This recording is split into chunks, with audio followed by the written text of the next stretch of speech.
5 games, 4 days. If you want to win the National League East, this series could heavily influence that as the Braves and Mets will tangle once again at Citi Field. Cory McCartney, along with Grant McAuley, here for another BPTV. The stakes are clear, Grant. The Braves are 3.5 games back of the Mets in the division. And while they will meet 7 more times, there is no clear path to getting atop the East than this upcoming rare 5-game series. Yeah, I mean, if we don't see too many 5-game series in the regular season, we can thank the lockout for that. But this is going to be a fascinating opportunity for both of these clubs. If you're the Atlanta Braves, it's a chance to make up serious ground. If you're the New York Mets, it's a chance to hold off the Atlanta Braves, who have already made up serious ground since June the 1st. And this is just the first of 2 big clashes between these 2 teams over the next couple of weeks. The Braves are on an 11-game road trip that begins with these 5 pivotal games in New York, and then they'll come home and welcome the Mets to Truist Park for a 4-game series. So we've got 9 matchups between these 2 teams coming here in the month of August. And as we've talked about many times, and we'll talk about more here on this episode,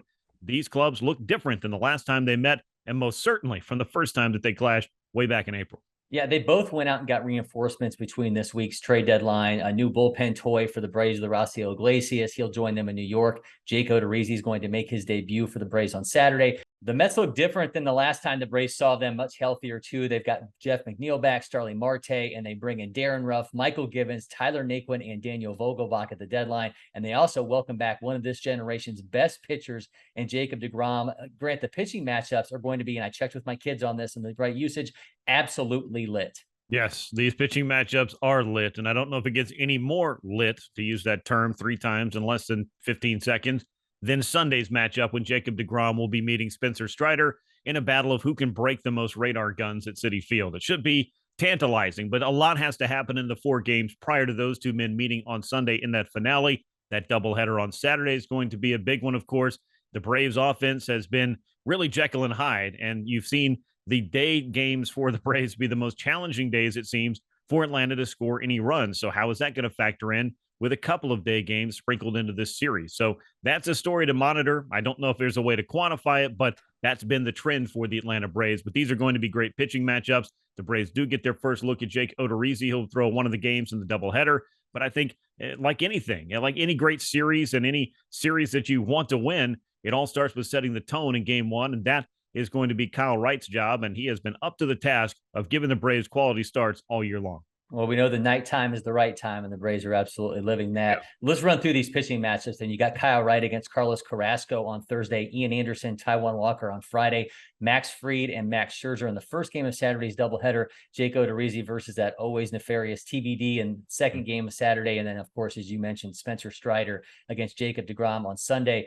Max Fried, by the way, has a 2.13 ERA since the end of June. Kyle Wright, 2.39 in that span. Spencer Strider, 2.43. Those are all top 12 in the National League, but so are Carlos Carrasco, Max Scherzer, and Taijuan Walker above that cut line as well. So both of these teams have plenty of pitching momentum going into this. And obviously from a health standpoint, Ozzie Albies remains out for the Braves. Did see him in the clubhouse on for the series finale against the Phillies, walking around without a boot on, no signs of a limp. So got to imagine he's a little bit closer to being back. But the Mets are healthy. Trevor May, James McCann are back for this series. The Braves are going to get the best of the Mets, Grant. And yeah, obviously, before you could say, okay, well, they're not at full strength. They've got deGrom back. This is going to be the best of the Mets that the Braves are going to be facing over these next 5 games. Yeah, it really will be. And you would assume over the next couple of weeks as these 2 teams meet again, for these 5 and then the 4 after that. And look at what the Mets did the last time that they battled the Braves at Truist Park.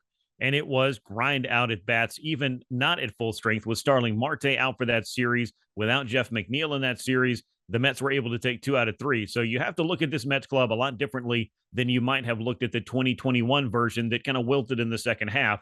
Don't expect that to be the case for this year's Mets. They have shown themselves to be a much better team to this point, and they've gone out and gotten reinforcements, not to mention all of the moves they made over the offseason that have put them in the position that they're in right now. So while the talk between the fan bases might get a little bit heated, these 2 clubs very much realize what the other is capable of. So you won't see the Braves overlooking the Mets, and you won't, I don't think, see the Mets overlooking the Braves. This is going to be a fun clash. We got some great pitching matchups going on. And as we know, when you battle head-to-head against the team that you're chasing or the team that you're trying to hold off, every single one of these wins is a full game in the standing. So you don't want to be alternating wins and losses too much if you're the Braves, because that's a missed opportunity. but you don't want to lose too many of these games if you're either club because it can make a huge change in the standings. So this is the kind of matchup that you look for that can have a little bit of that October feel in the middle of August, because there's a lot to decide still over the last, 57 or so games of the season. But there's not going to I think, going to be anything bigger than the 12 matchups between these two clubs before the regular season ends.